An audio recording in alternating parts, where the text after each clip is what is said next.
ಹುಬ್ಬಳ್ಳಿಯಲ್ಲಿ ವಿದ್ಯಾರ್ಥಿನಿ ನೇಹಾ ಕೊಲೆಗೆ ಇದೀಗ ಸಿಎಂ ಸಿದ್ದರಾಮಯ್ಯ ಕೂಡ ಈ ಪ್ರಕರಣಕ್ಕೆ ಸಂಬಂಧಪಟ್ಟಂತೆ ಪ್ರತಿಕ್ರಿಯೆ ನೀಡಿದ್ದಾರೆ. ಇದು ದುರ್ದೈವದ ಸಂಗತಿ, ವೈಯಕ್ತಿಕ ಕಾರಣಕ್ಕೆ ಕೊಲೆಯಾಗಿದೆ.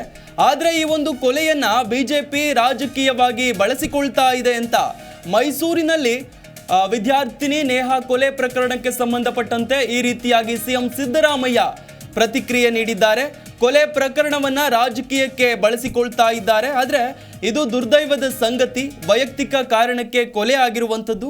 ಆದರೆ ಬಿಜೆಪಿ ಇದನ್ನ ರಾಜಕೀಯ ದುರುದ್ದೇಶಕ್ಕಾಗಿ ಬಳಸಿಕೊಳ್ತಾ ಇದೆ ಅಂತ ಸಿಎಂ ಸಿದ್ದರಾಮಯ್ಯ ಮೈಸೂರಿನಲ್ಲಿ ಪ್ರತಿಕ್ರಿಯಿಸಿದ್ದಾರೆ. ಲವ್ ಜಿಹಾದ್ ನಾನು ನೇಹಾ ಮರ್ಡರನ್ನ ತೀವ್ರವಾಗಿ ಖಂಡಿಸ್ತೀನಿ. ಮತ್ತೆ ಕೂಡಲೇ ಅವನ್ನ ಅರೆಸ್ಟ್ ಮಾಡಿದ್ದೀವಿ. ಯಾರು ಕೊಲೆ ಮಾಡಿದ್ದಂಥ ವ್ಯಕ್ತಿನ ಕೂಡಲೇ ಅರೆಸ್ಟ್ ಮಾಡಿದ್ದೀವಿ. ಸೊ ಇನ್ವೆಸ್ಟಿಗೇಟ್ಸನ್ನು ಸೀರಿಯಸ್ ಆಗಿ ಮಾಡಿ ತಪ್ಪಿತಸ್ಥರಿಗೆ ಉಗ್ರವಾದಂಥ ಶಿಕ್ಷೆ ಕೊಡಲಿಕ್ಕೆ ಪ್ರಯತ್ನ ಮಾಡ್ತೀವಿ. ಕೆಲವು ಎಲ್ಲ ಕಾಲದಲ್ಲೂ ಕೂಡ ಕೆಲವು ಮರ್ಡರ್ಗಳಾಗಿದ್ದಾವೆ, ಆಗಿಲ್ಲ ಅಂತ ಎಲ್ಲ ಹಾಗಂತೇಳಿ ಲಾ ಆ್ಯಂಡ್ ಆರ್ಡರ್ನ ನಾವು ಸೀರಿಯಸ್ ತಗೊಂಡಿಲ್ಲ ಅಂತಲ್ಲ. You have taken it very seriously. ಕರ್ನಾಟಕದಲ್ಲಿ ಶಾಂತಿ ಸುವ್ಯವಸ್ಥೆ ಇರ್ತಕ್ಕಂಥದ್ದು ಬೇರೆ ರಾಜ್ಯಗಳಲ್ಲಿ ಇಲ್ಲ. ಕರ್ನಾಟಕದಲ್ಲಿ ಶಾಂತಿ ಸುವ್ಯವಸ್ಥೆ ಚೆನ್ನಾಗಿದೆ. ಬಟ್ ನಾವು ಯಾವುದೇ ಕೃತ್ಯ ನಡೆದರೂ ಕೂಡ ಅದು ಮರ್ಡರ್ ಆಗಿರಲಿ, ದರೋಡೆ ಆಗಿರಲಿ, ಕಳ್ಳತನ ಆಗಿರಲಿ, ಯಾವುದೇ ಕೃತ್ಯ ಆದರೂ ಕೂಡ ಅದನ್ನು ತೀವ್ರವಾಗಿ ಖಂಡಿಸ್ತೀವಿ. ಮತ್ತು ತಪ್ಪಿತಸ್ಥರಿಗೆ ಕಠಿಣವಾದಂಥ ಶಿಕ್ಷೆ ಕೊಡಿಸ್ಲಿಕ್ಕೆ ಪ್ರಯತ್ನ ಮಾಡ್ತೀವಿ.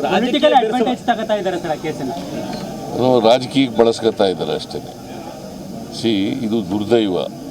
ಒಂದು ರಾಜಕೀಯ ಪೊಲಿಟಿಕಲ್ ಪಾರ್ಟಿ ರಾಜಕೀಯಕ್ಕೆ ಒಬ್ಬರ ಸಾವನ್ನು ಬಳಸ್ಕೊಳ್ತಕ್ಕಂಥದ್ದು ಇದೆಯಲ್ಲ, ಅದು ಖಂಡನೀಯವಾದ.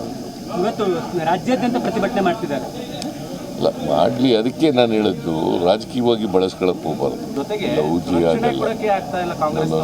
ಲವ್ ಜಿಹಾದ್ ನಾನು ನೇಹಾ ಮರ್ಡರನ್ನ ತೀವ್ರವಾಗಿ. ಜಿ ಕನ್ನಡ ನ್ಯೂಸ್ ಈಗ ನಿಮ್ಮ ಮನೆಯಲ್ಲೇ ನೋಡಿ. ಎಲ್ಲ ಕೇಬಲ್ಗಳಲ್ಲಿ ಈಗ ಲಭ್ಯ.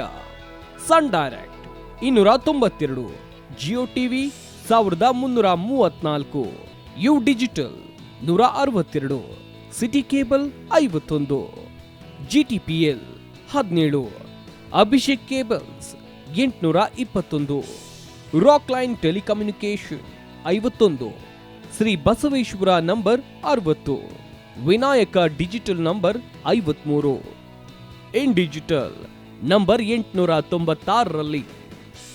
ನಿಮ್ಮಿಸ್ತದ ಜಿ ಕನ್ನಡ ನ್ಯೂಸ್ ನೋಡಿ ಆನಂದಿಸಿ.